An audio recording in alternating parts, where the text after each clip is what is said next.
அனைவருக்கும் வணக்கம். டிஎன்பிஎஸ்சி போட்டித் தேர்வு சார்ந்த கணக்குகள பார்த்துட்டு இருக்கோம். நம்ம அரடா கணிதம் சேனல்ல. அந்த வகையில 2017, 2014 மன்னிச்சிடுங்க. 2014 விஏஓ எக்ஸாம்ல கேட்ட கேள்விய பத்தி பார்த்துட்டு இருக்கோம். பார்க்க போறோம். மாத வருமானம் 20,000 ஒருத்தர் வாங்கிட்டு இருக்காரு.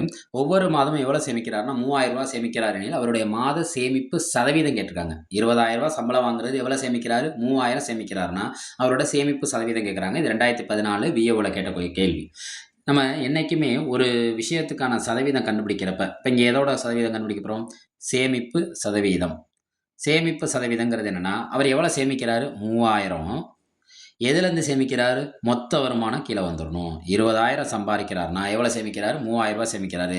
இந்த சதவீதம்னா, அதை எதால பெருக்கணும்? 100ஆல பெருக்கணும். சதவீதங்கிறப்ப எதால பெருக்கணும்? 100ஆல பெருக்கணும். பாருங்க, ஒரு 0க்கு ஒரு 0, ஒரு 0க்கு மறு 0, ஒரு 0க்கு ஒரு 0, ஒரு 0க்கு ஒரு 0. இப்ப நம்மளுக்கு மேல 1 × 30, ஓர் 30 30, கீழ என்ன இருக்கு? 2.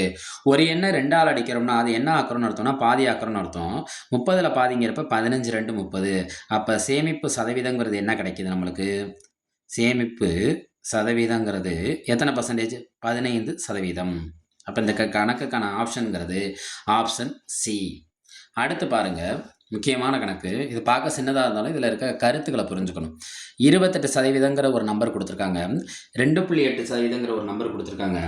அடுத்து 2/9ங்கிற நம்பர் குடுத்துருக்காங்க. 0.25ன்னு குடுத்துருக்காங்க. இந்த 4 இதில எது பெரியதுன்னு கேட்குறாங்க. இது எந்த வருஷம் கேட்டதுன்னா, குரூப் 1 எக்ஸாம்ல 2014வது வருஷம் கேட்ட கேள்வி.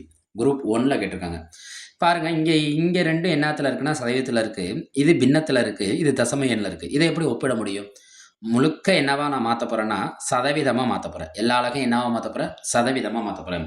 ஃபர்ஸ்ட் இருக்கிறது என்ன? 28%. அது ஆல்ரெடி சதவீதத்துல தான் இருக்கு. அடுத்த இருக்க ஆள் யாரு? 2.8%. இவனும் சதவீதத்துல தான் இருக்கான். ஆனா அடுத்த 2 பேர் என்னலாம் இல்லன்னா, சதவீதத்துல இல்ல. நான் யார் யார் எடுத்துக்கிறேன் கையில? 2/9யும் 0.25யும். ஒரு நம்பரை சதவீதமாக்கணும்னா, அதை எதால பெருக்கணும்னா, 100ஆல பெருக்கணும். எதால பெருக்கணும்? 100ஆல பெருக்கினாலே போதும். பெருக்குவோமா? 2 × 100 என்ன? 200. 200 கீழ் 9. 200 கீழ் 9. அடிப்போமா? 1 9 9, 2 18, பாக்கி 2 20, 2 18, பாக்கி 2 புள்ளி வச்சுக்குவோம். ஏன்னா அங்கிட்ட நம்பர் இல்ல. 20, 2 18, பாக்கி 2 20, 2 18. அப்ப இதோட சதவீதம் என்ன?